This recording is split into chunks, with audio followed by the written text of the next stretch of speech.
My name is Lindsay, and I will be providing some of the key points from the book, The Psychology of Money, Timeless Lessons on Wealth, Greed, and Happiness by Morgan Housel. Welcome to Stony Finance Lab channel. The Psychology of Money is a compilation of short stories that teach the reader about how people handle money and how they can improve their own personal financial strategies. Most finance classes are data and math-based. They use numbers and formulas to teach us how to make the optimal decisions in different situations. However, regular people rarely ever use a spreadsheet to make their financial decisions. Because of this, succeeding with money has a lot more to do with understanding effective behaviors and controlling your emotions than it does with knowing finance formulas. The book had many useful points and lessons that can be applied to the average person's everyday life. Some of these points include: financial freedom is more about having enough money than having more money, buying stuff for expressive benefits keeps people from achieving their financial goals, and compounding is the most effective way to accumulate long-term wealth. In the book, Housel talks about the concept of having enough in relation to financial freedom. He describes this story told by the founder of Vanguard and the creator of the index fund, John Bogle.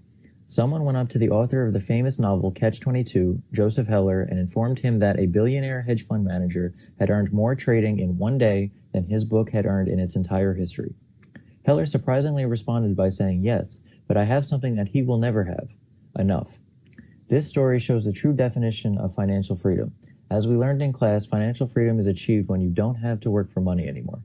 Since Joseph Heller has enough money in his own estimation, he has achieved financial freedom, while the hedge fund manager will always keep working strictly for the purpose of increasing his net worth. It's important to know how much you need to have enough, so you can come up with a plan to accumulate that much over the course of your career. Another thing that the book talks about is the man in the car paradox. A lot of people want to be rich so they can buy fancy cars and have nice clothes and jewelry so people will look at them and show them respect and admiration. However, Housel uses his time working as a valet driver to illustrate that this is not actually the case. He mentions how when someone pulled up to where he was working in a luxury car, he would often stare at the car as most people would. He is just staring at the car, though, and admiring how nice of a car it is. None of that admiration or respect gets passed on to the driver, as the viewer essentially ignores the driver's existence because they're so fascinated with the car itself. Buying something with the intent of displaying your status like this is known as seeking expressive benefits. Making a habit of buying these items can be detrimental to both your financial and mental health, as you will have to keep buying increasingly expensive items to continue to receive the approval of others. These items also don't come with the respect that the buyer intends, because people are only impressed by the item itself and not by the person who buys the item, as shown in the last slide. Items with expressive benefits are not good in the long run because, as Housel says, spending money to show people how much money you have is the fastest way to have less money. Another thing that Housel talks about in the book is the difference between getting wealthy and staying wealthy. He says there are a million ways to get wealthy, but only one way to stay wealthy. The only way to keep your wealth and grow it over time is to spend less than you make and consistently invest it into appreciating assets over long periods of time. Housel compares the investing successes of Jim Simons and Warren Buffett to demonstrate how important compounding is when it comes to accumulating wealth. Jim Simons was able to compound an annual return of about 66% from 1988 to 2018. That allowed him to accrue a net worth of around $21 billion. Warren Buffett, on the other hand, only earned about 22% per year, but he did so for a 70-year period. His net worth is more than 4 times that of Jim Simons. Housel says that investing is Buffett's skill, but time is his secret weapon when it comes to his fortune. The importance of giving your investments time to grow is also illustrated in the Mr. Late and Mr. Early example we saw in class.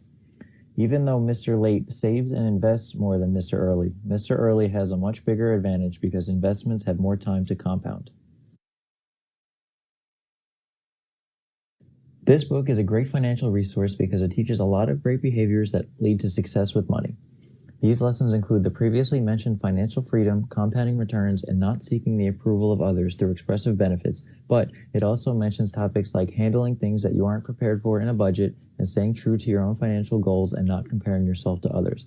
This book can benefit anyone who doesn't feel like they receive the proper financial guidance from either their parents or school, as it acknowledges how money is a topic that isn't talked about as much as it should be. I learned that financial success can be achieved by following behaviors of other successful people and that anyone can apply the techniques in this book to their life as well. Thank you for watching this video. Please feel free to like, comment, and subscribe to this YouTube channel.